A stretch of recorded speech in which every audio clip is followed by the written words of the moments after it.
Finally বন্ধুরা মহালয়া তো চলেই এলো। আজকে হচ্ছে অক্টোবরের 2 তারিখ, আর সকাল থেকে মেঘটা এত কালো করে আছে, দেখেই মনে হচ্ছে বৃষ্টি হবে।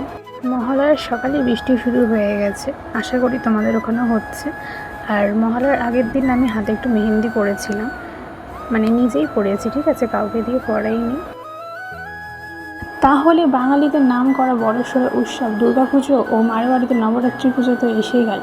হাতে একটুখানি মেহেন্দি না পরলে হয়?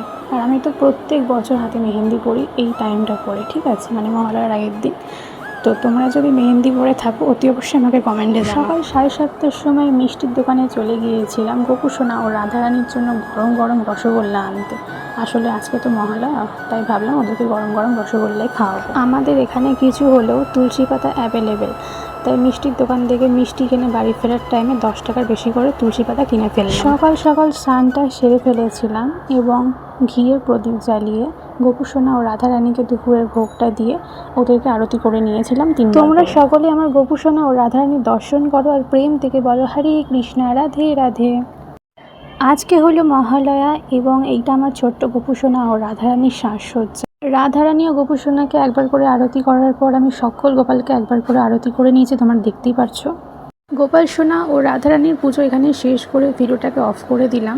তোমাদের যদি আমার ইউটিউব চ্যানেলে আরও ছোটো ছোটো মিনি ব্লগস ভিডিও দেখতে হয় অতি অবশ্যই আমার চ্যানেলটিকে সাবস্ক্রাইব করে দিও। হরে কৃষ্ণা রাধে রাধে, বাই।